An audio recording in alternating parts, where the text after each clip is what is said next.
Fact number 1 कई साल 2014 में गूगल ने नेस्ट लैब्स नाम की कंपनी को 3.2 बिलियन डॉलर्स में खरीद लिया था और जैसे ही इसकी खबर लोगों को लगी, लोगों ने गलती से स्टॉक मार्केट में नेस्ट लैब की जगह इससे मिलते जुलते नाम वाली एक कंपनी नेस्ट पर इन्वेस्ट कर दिया और इस चक्कर में इस नेस्ट कंपनी का शेयर 1900% से बढ़ गया, जबकि यह कंपनी वो थी जिसे गूगल ने खरीदा ही नहीं था। जब लोगों को नेस्ट की सच्चाई पता लगी तो इस कंपनी का स्टॉक पूरी तरह से क्रैश हो गया, जिससे कई लोगों को भारी नुकसान हुआ।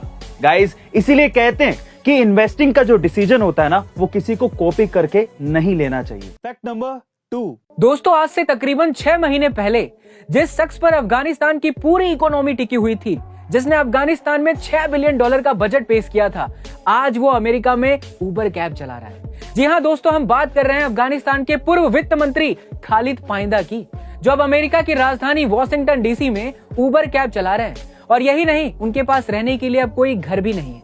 बावजूद इसके मन में इतना सुकून है उनके कि वो अपने परिवार के पास रह पा रहे हैं। दरअसल अफगानिस्तान में तालिबान हमले के बाद तालिबानी लोगों के बीच रहना खतरे से खाली नहीं था और इसी वजह से कई अफगानी लोग अपना घर छोड़कर दूसरे देशों में जाकर बस गए, जिससे कई लोगों की जिंदगी बदल गई थी। और इन्हीं में एक खालिद पाइंदा भी थे, जो अब अपने परिवार का पेट पालने के लिए कैब चला रहे हैं।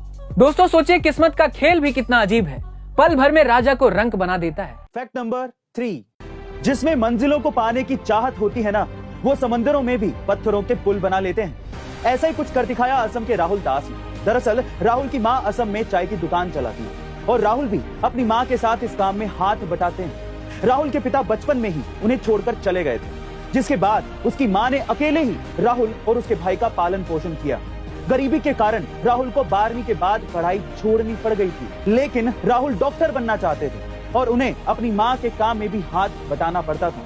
इसी वजह से राहुल ने पढ़ाई के बीच में खुद ही चाय बनाने का काम किया, लेकिन ये कठिन परिस्थितियां भी राहुल को रोक नहीं पाई और आखिरकार इन सब परेशानियों को पीछे छोड़ते हुए राहुल ने नीट परीक्षा को पास करके दिल्ली एम्स में सिलेक्शन करवा लिया। गाइस, अगर आप में सही लगन और ईमानदारी है तो कोई भी आपको अपनी मंजिल को पाने से रोक नहीं सकता। फैक्ट नंबर 4 गाइस, क्या आप जानते हैं कि रेड बुल कोई एनर्जी ड्रिंक नहीं है, बल्कि वो सिर्फ एक मार्केटिंग कंपनी है जो कि हर साल करोड़ों एनर्जी ड्रिंक्स को सिर्फ बेचती है।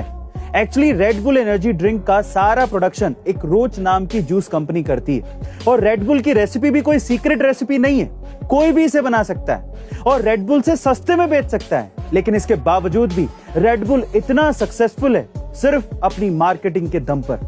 दरअसल रेड बुल अपनी कमाई का 35% अपनी मार्केटिंग में खर्च कर देता है, जो कि दूसरी कंपनियों से कई गुना ज्यादा है।